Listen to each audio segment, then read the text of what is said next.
Welcome to my YouTube channel Anupma Classes. Today we will discuss about this set of 50 questions which is very important for all the upcoming examination. This set includes GK, GS and current affairs. First question is, what is NBS? NBS is nutrient based subsidy. Question number second is, wheat, gram, peas, barley, गेहूँ, चने, मटर और जौ are example of rabi crops. ये rabi crops के उदाहरण हैं. Rabi crops sown around. Rabi crops कब बोई जाती है? ये अक्टूबर के महीने में बोई जाती है.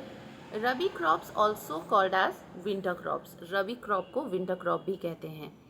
Rice, chane, maize, makki, pulses and millets are example of kharif crop. And kharif crop requires a lot of water and hot weather to grow. Kharif crop को ग्रो करने के लिए बहुत सारे पानी और गर्म वातावरण की ज़रूरत होती है. Solanki art developed in. Solanki art कहाँ पर डेवलप हुआ? Part of Gujarat and Rajasthan में. Jagannathpuri temple belonging to which century? Jagannathpuri temple belonging from 11th century. And Jagannath Puri temple built by Anant Verma Chodaganga. Next question is question number 9. Konark Sun temple built in 13th century. In 11th century, Jagannath temple, which is situated in Puri, was built. The Lingaraj temple built in Nagara style and Lingaraj temple built in around 1000 AD and it is believed to have been built around 1000 AD. It means Lingaraj temple का निर्माण Japan, which was earlier known as Nippon. Nippon is the name of Japan in Japanese language, which means land of the rising sun. सूर्योदय की भूमि कहा जाता है Japan को. Wetland क्या होती है? वेटलैंड होती है land between terrestrial and aquatic ecosystem. Wetland कहते हैं ऐसी भूमि को जो भूमि और पानी इकोसिस्टम के बीच में जो भूमि स्थित होती है, जो नम भूमि होती है, वो होती है वेटलैंड. पंडित शिव कुमार शर्मा वॉज. पंडित शिव कुमार शर्मा कौन थे? Pandit Shiv Kumar Sharma was classical music maestro who played santoor. Ustad Zakir Hussain was tabla maestro. It means tabla player. Ustad Amjad Ali Khan was sarod player, also known as sarod samrat. So, what is Garba? Garba is a folk music. It is sung specially during Navratri with dance. Caracas is the capital of Venezuela. Caracas किसकी capital है? किसकी राजधानी है? Venezuela की. Optimum balance of NPK. Optimum balance इष्टतम संयोग क्या होता है NPK का? नाइट्रोजन, फॉस्फोरस और potash. N means nitrogen, P means phosphorus, K means potash. 4:2:1 का. DAP क्या है? DAP है di ammonia phosphate. World polio day observed on 24th of October every year. OPV क्या है? ओरल पोलियो वैक्सीन है. Next question is 7th edition of India's Mobile Congress 2023 held in New Delhi. What are the international multi-sporting events hosted by India? Bharat में कौन कौन से अंतर्राष्ट्रीय multi sporting event हुए हैं जो इंडिया ने ऑर्गेनाइज किया है, होस्ट किया है? इंडिया ने होस्ट किया एशियन गेम्स 1951 में एंड 1982 में. कॉमनवेल्थ गेम इंडिया ने होस्ट किया है वर्ष 2010 में. और साउथ एशियन गेम्स इंडिया ने होस्ट किया है 1987 में, 1995 में एंड 2018 में. अपकमिंग इवेंट्स ऑफ ओलंपिक कहाँ कहाँ होस्ट होने वाले हैं? समर ओलंपिक होस्ट होने वाला है वर्ष 2024 में पेरिस में। Paris is the capital of France. Winter Olympic वर्ष 2026 में ऑर्गेनाइज होगा इटली में, इटली के शहर मिलान में। समर ओलंपिक होस्ट होगा वर्ष 2028 का Los Angeles is the city of USA. और समर ओलंपिक 1932 का ब्रिस्बेन ऑस्ट्रेलिया में होस्ट होगा। भारत के प्रधानमंत्री श्री नरेंद्र मोदी जी ने कहा है कि वर्ष 2036 में most probably India Olympic host करेगा। इसके अलावा नेक्स्ट क्वेश्चन है question number 25। Olympic symbol consist of 5 interlocking rings of which colour? Olympic का जो सिंबल है उसमें 5 कलर हैं। कौन कौन से वो 5 कलर हैं? Blue, green, red, yellow and black.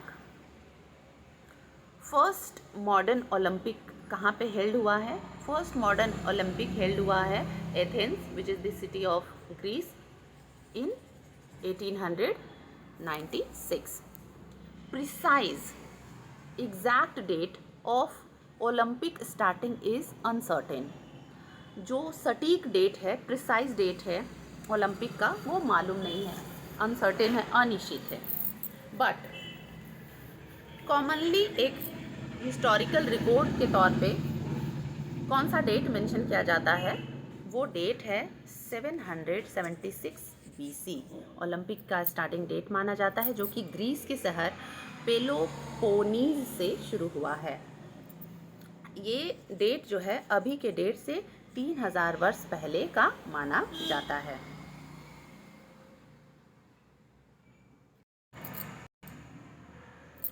Which 3 Asian countries till now hosted Olympic? कौन से 3 शहर हैं एशिया के जिसने अब तक ओलंपिक को होस्ट किया है? China, South Korea and Japan.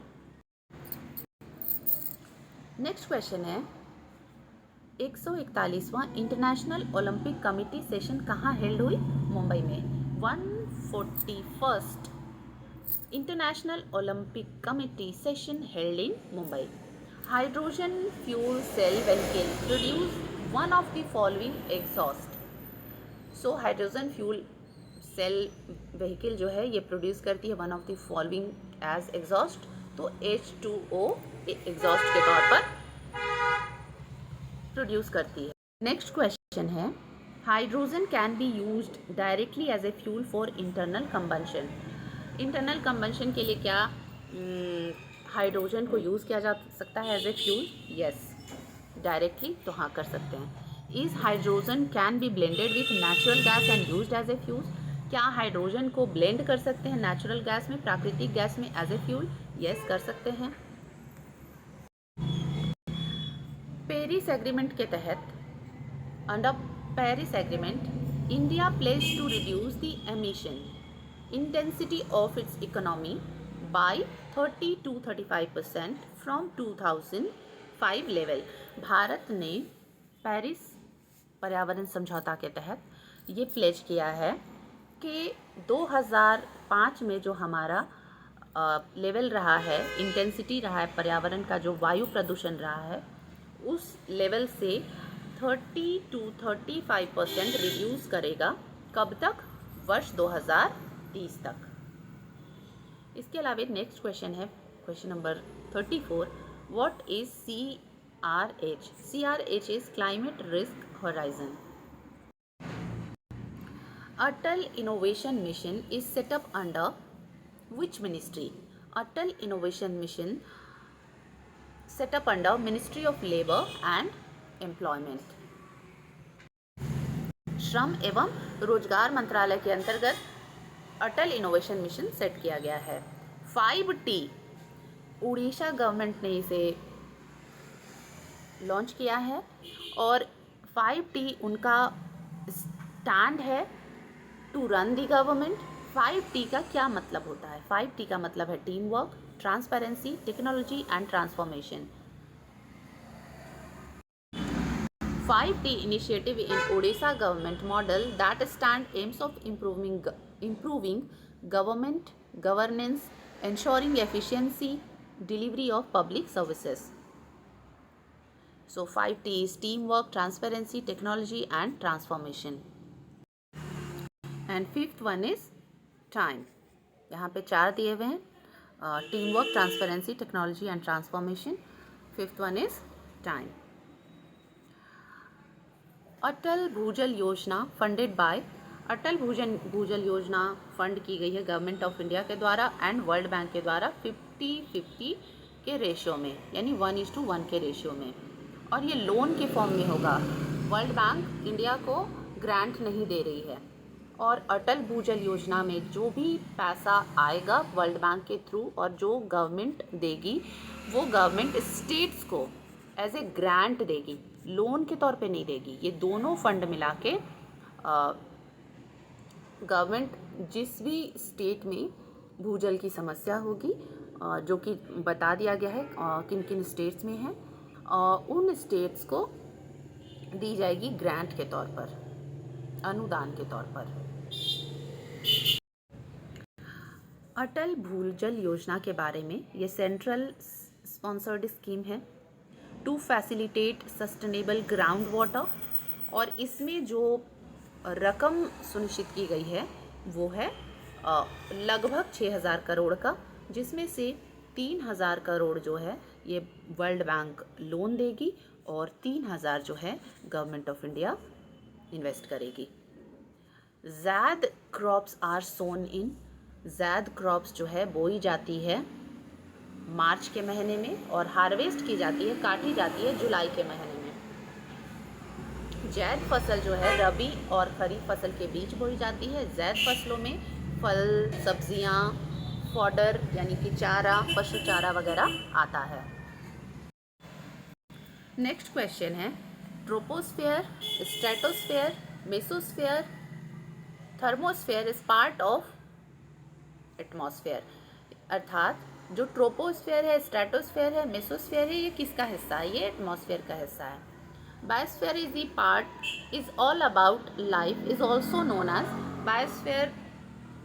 पूर्ण रूप से लाइफ के बारे में है ये। इसे और क्या कहते हैं? ये बायोस्फेयर को लिविंग वर्ल्ड भी कहते हैं। Hydrosphere covers how much percentage of earth surface? Hydrosphere earth surface का कितना परसेंटेज कवर करता है? हाइड्रोस्फेयर अर्थ सरफेस का 71% कवर करता है। Ionosphere and exosphere is part of thermosphere. Ionosphere and exosphere जो है ये पार्ट है थर्मोस्फेयर का। What is the chief cause of the lack of humus in laterite soil? Laterite soil में मुख्य वजह क्या है ह्यूमस के कमी होने का? तो इसकी वजह है high rate of microbial activities. Microbial यानी सूक्ष्म जीव की जो एक्टिविटी है वो लैटेराइट सॉइल में बहुत होती है, इसलिए लैक ऑफ ह्यूमस होती है लैटेराइट सॉइल में। नेक्स्ट क्वेश्चन है consider the following tributaries of river Brahmaputra, arrange rivers from west to east. Brahmaputra नदी की सहायक नदियाँ दी गई हैं लोहित, तिस्ता, सबनसिरी और संकोश। इन्हें अरेंज करना है फ्रॉम वेस्ट टू ईस्ट, पश्चिम से पूर्व की तरफ। तो सबसे पहले होगा तिस्ता, फिर होगा संकोश, फिर होगा सबनसिरी और फिर होगी लोहित नदी। Who was the viceroy of India when the Rowlatt act was passed? Bharat के वाइसरॉय कौन थे जब रॉलेट एक्ट पास हुआ? तो Chelmsford was the viceroy of India when Rowlatt Act was passed. Who wrote the poem Subah-e-Azadi? Subah-e-Azadi poem was written by Faiz Ahmad Faiz. Which was the first fort constructed by the British in India? So Fort of George was the first fort है जो construct किया गया था Britishers के द्वारा। Who started the newspaper Som Prakash? Som Prakash newspaper started by Ishwar Chandra Vidyasagar. During the Indian freedom struggle, who of the following raised an army called Free Indian Legion? Free Indian Legion army raised by Subhash Chandra Bose ji. In individual satyagrah, Vinoba Bhave was chosen as the first satyagrahi. Who was the second satyagrahi? Second satyagrahi was Pandit Jawaharlal Nehru. यह 50 question का set था. किसी भी तरह के संशोधन के लिए आप कमेंट कर सकते हैं. आपको किस तरह से प्रश्न चाहिए, हिंदी में ज़्यादा बोलूं या इंग्लिश में ही बोलूं,